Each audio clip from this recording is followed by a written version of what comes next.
What's one old thing pre-2000s you want to bring back to now? Classic Cartoon Network. I also want to go back to 90s when I was a kid. Courage the Cowardly Dog. Man, what a show. SWAT Cats. Dexter's Laboratory. The Mask. Centurions. Birdman. Captain Planet. Popeye the Sailor. The list is endless. Apparently it was too dark for kids, so they canned it. There was a Kickstarter a few years ago with the original creators hoping to get enough for a reboot of the show, and they even offered stills of the original series. Unfortunately, they never were able to make the desired amount, and the network they were trying to work with pulled out and they lost their chance to revive the show. Just looked it up and they actually are remaking it now. The show is gonna be called SWAT Cats Revolution. It's gonna be for some network name tunes. I know you won't believe me, but MTV was about music as well. Haha, I am with you 90s MTV. Late 90s anyway. MTV Unplugged was the best. It was how I found Pink and Amp. Kurt Cobain. Man Who Sold the World. MTV Unplugged version cover by Kurt Cobain is still one of my faves. Nirvana and 10,000 Maniacs Unplugged are solid. Teenage me thought Polly Wants a Cracker was a cute song about a parrot wanting a snack. Naive, I know. It was only many years later that I learned of its horrific meaning. MTV don't even play music videos now. WTF. Really? I haven't watched MTV since 2005-06. Competitive gaming in the same room. This was the best part of the 90s. I'm keeping it alive. Families still exist, so at least developers somewhat still have couch local multiplayer. Only in family-oriented games, though also, back then, many games even let you on party from a single disc. Warcraft 2 had 3 connections per disc, for example. I play Call of Duty split screen with my son a couple of hours each week. It's crazy fun being in the same room laughing and playing. Quake 2 LAN parties. Fuck yay. Nothing like spending half the time just getting set up and figuring out what's broken in the network, and then the rest of the time making sure everyone had the right maps and mods. Fun times. I feel like today's teens are really missing out on all the fun of weekend-long LAN parties. Yup. This is the reason I won't ever get rid of my PS3 and my Wii with their corresponding games. Can we please have light-up sneakers back? As a kid I wanted those kinds of shoes so badly. I think there are a lot more light-up sneakers now. Check the stores. Live the dream. Housing prices. All prices. But seriously, I had a crappy 1-bedroom house with a detached garage in a college town for $250 more in 1999.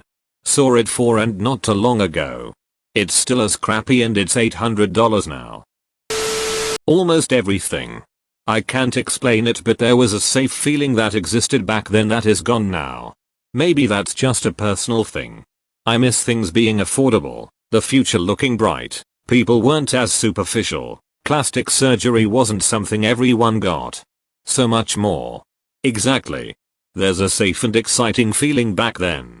Hope for the future was completely different back then. It was go to college and you could become a millionaire. Now for most people it's live with a bunch of roommates or family or be homeless. Also $1 million won't get you very far.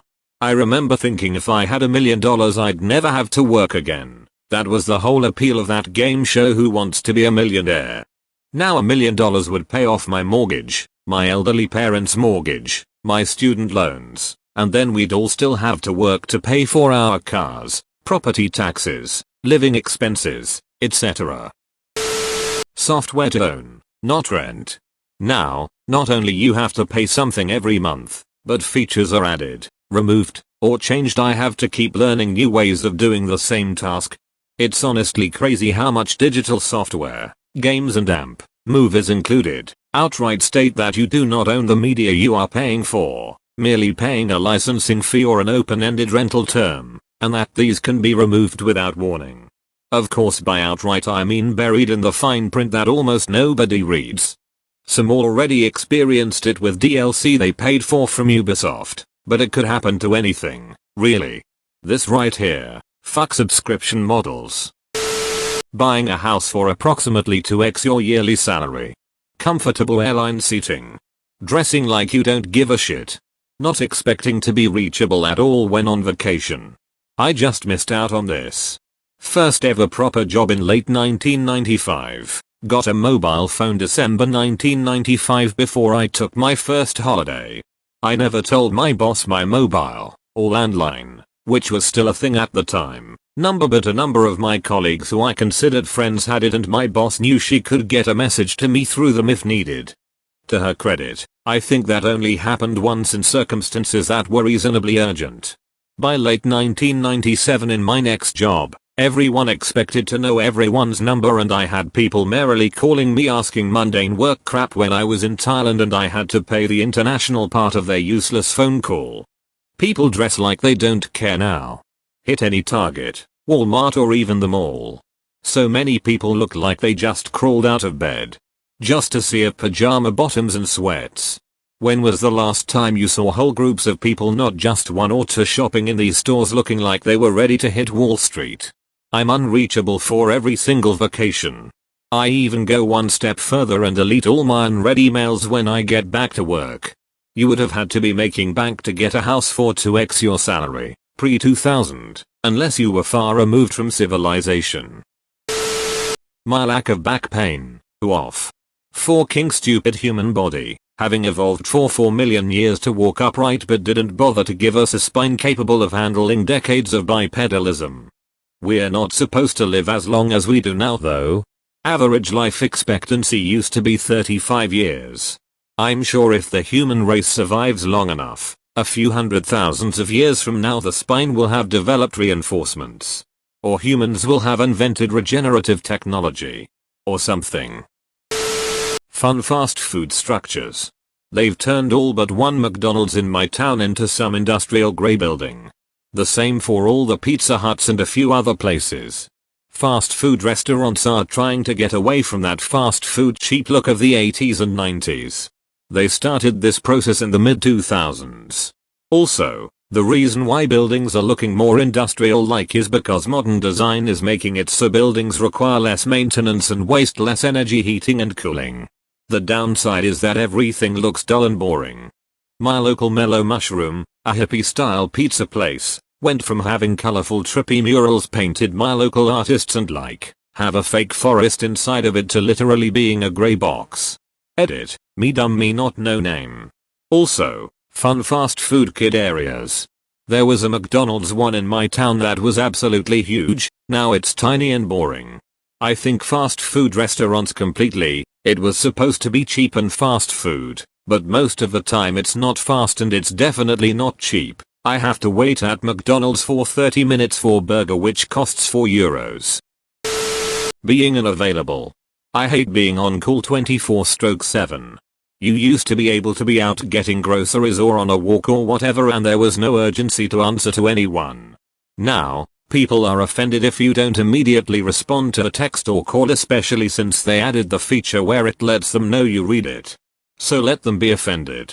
Might do them some good. Back in the day your manager didn't even have your phone number necessarily. I saw a news report this morning talking about how France has had a law since 2012 that makes it illegal for employers to contact you outside of work hours. You can turn that off. Meeting someone at the gate when their flight landed. I loved that growing up but my kids never got to experience it. There was something magical about seeing that person you were waiting on walk out. Gate? In the 80s I walked my grandparents to their seats on the plane.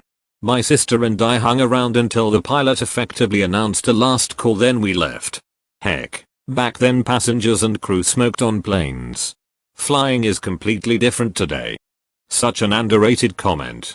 I remember waiting at the gate many times when my grandparents would fly in to visit.